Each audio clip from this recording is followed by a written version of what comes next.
Good evening, everybody. This is Father Hess. I'm here with another video to kind of continue our little mini series here as we prepare for singing the Antiphons on the first Sunday of Advent. As I mentioned in this last week's bulletin, uh, the element of participation at Mass. And I think this is a good thing for us to maybe look at this evening as we prepare for this. I've heard some concerns about, okay, does this mean that it's going to be harder for us, and that means probably the people in the pews, is it going to be harder for us to participate now that we're singing the antiphons? We're familiar with all sorts of songs, hymns, things like that, that we don't necessarily sing the same thing every week, or even necessarily even the same thing from month to month. But those things are at least familiar. So does this mean that we're doing the antiphons? Is this more for Father and the choir and those who know how to do this? And does that leave everybody else out? We could just start with saying, no, that is not the case. But let's go into that a little bit more. Participation at Mass, the active participation of the entire faithful, clergy and laity alike, that was a huge kind of foundational principle of the Second Vatican Council. And so we could say even that this was like the thing that was to be considered before all else. I think that's even used in the documents. Active participation by all the people is the aim to be considered before all else. And the council goes on to say that it's the reason for that is that participation in the liturgy is the thing from which all the faithful are able to derive a true Christian spirit. What does it mean to be a Christian? That's a little Christ. What are we doing at Mass?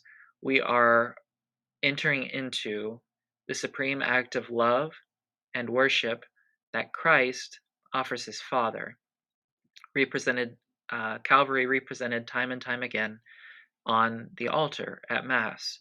And so the Christian faithful, to develop that spirit that is Christ's spirit, we are called to emulate him in all that we do.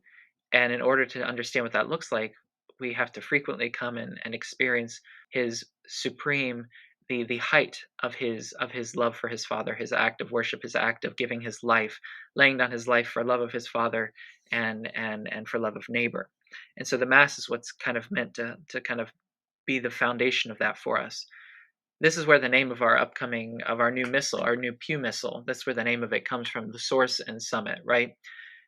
That means the Mass, the liturgy, is, and this is the Second Vatican Council, source of our faith, meaning that it is the wellspring from which our whole faith flows, and it's also the summit, right? It means it's the end towards which our entire lives as Christians is directed.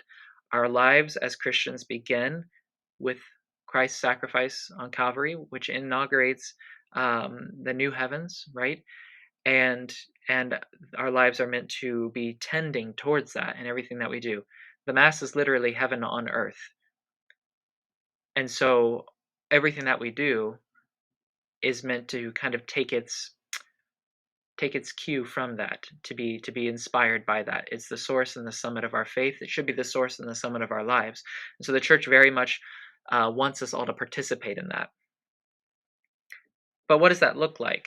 I think some people get confused about, well, okay, if I'm supposed to participate at Mass, that means I need to do something.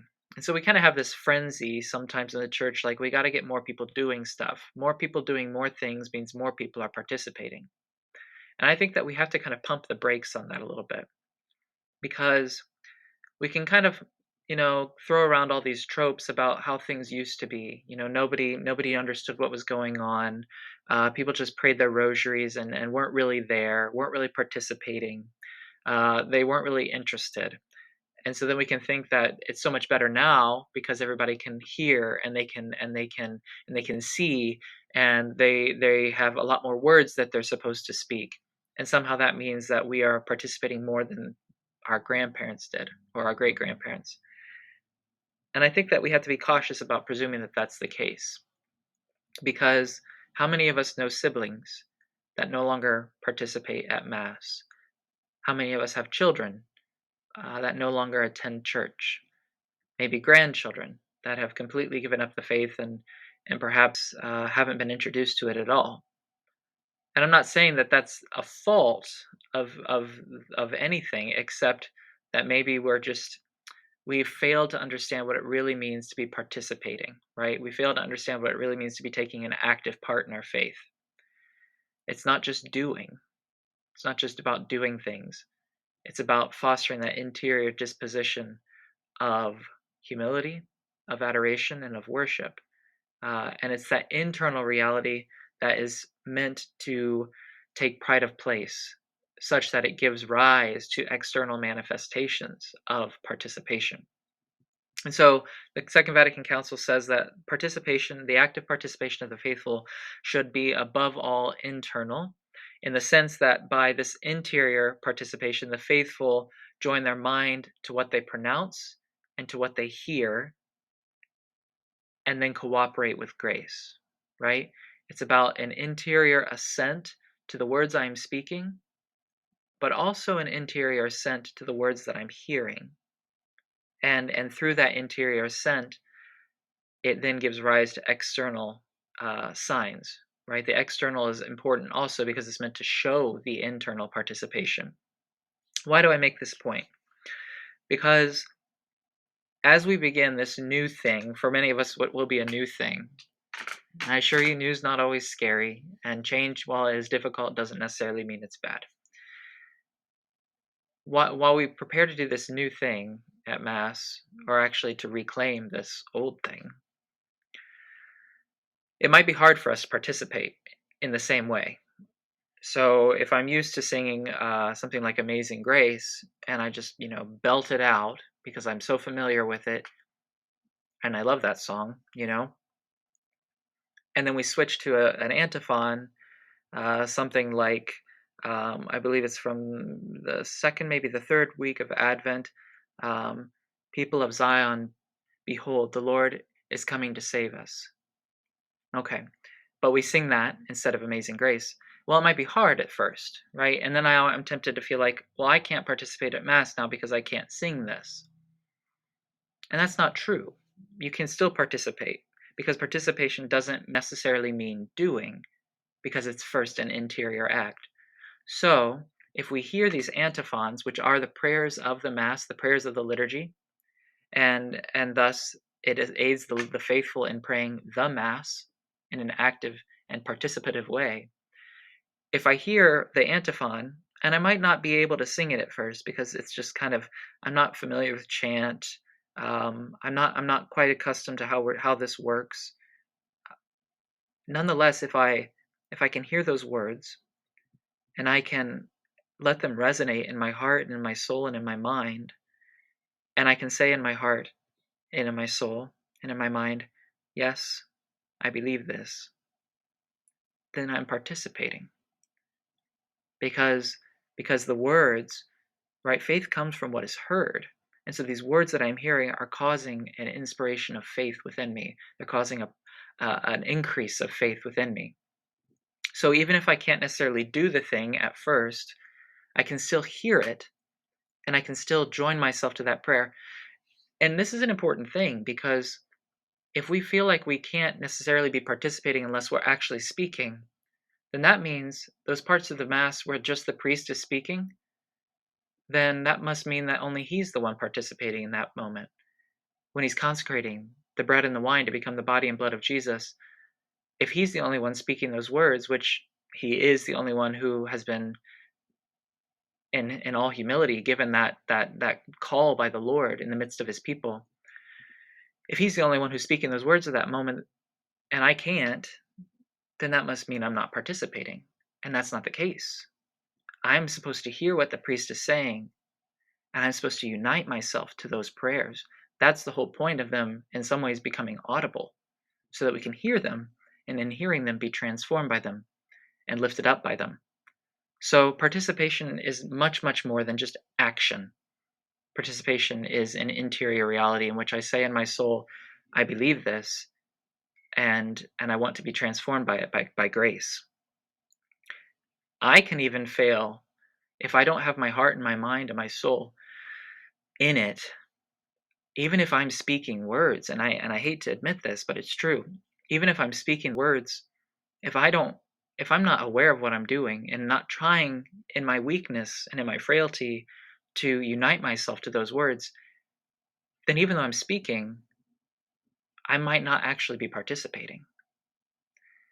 And I think it's the case that there's so many people who come to church, of the few people who still come to church, I should say, there are so many of those who rattle off the prayers and they sing the songs and their hearts just simply aren't in it. And we're trying to kind of overcome that a little bit by understanding what it means to participate. That I can show up at Mass and I can say all the prayers and they could still mean nothing because I'm not actually in the interior of my heart and my soul participating in what I am saying. And so active participation is so much more than just doing things. So how do we participate then? If for a moment, when we have a couple of changes and adjustments in our prayer, how do we participate meanwhile? I'm really encouraging people to just put their hearts into this because even if it's foreign at first, we will get the hang of it and it will be very good. But it will be different. And so it'll be hard at first. And so in the meantime, how do you do that? I'm a big fan of closing my eyes. All right. I used to do this all the time in the seminary. I sat more or less towards the front, but I loved seminary and it's a wonderful place. I'm very grateful to the Lord for my years of formation. And I'm grateful to the many priests who were forming me and the Archbishop for his care, all of the friends and brother seminarians and priests that I've made. It was a wonderful thing. But even in seminary, we can be kind of foolish. And so at Mass, I sat close to the front, but not all the way. And so, you'd have before Mass would start, or the Liturgy of the Hours, people would be coming in and out. I'd be trying to prepare, but the servers are kind of setting these up in the sanctuary, and it's like I'm tempted to watch everything going on, right? And then even during the Mass, to be watching what people are doing rather than listening to the prayers. And so I realized eventually it's like, okay, I just need to close my eyes, and basically I would even have my eyes closed and sometimes the duration of Mass. Obviously, when I was walking up to communion so as not to cause a hazard, I would open my eyes. But nonetheless, I would keep my eyes closed because I realized it was easier for me to listen and to reflect on the words, the prayers of the Mass, the things being spoken, the things being chanted, the things being sung. It was easier for me to hear those if I would close my eyes and try to let them resonate in my soul and in my mind and in my heart.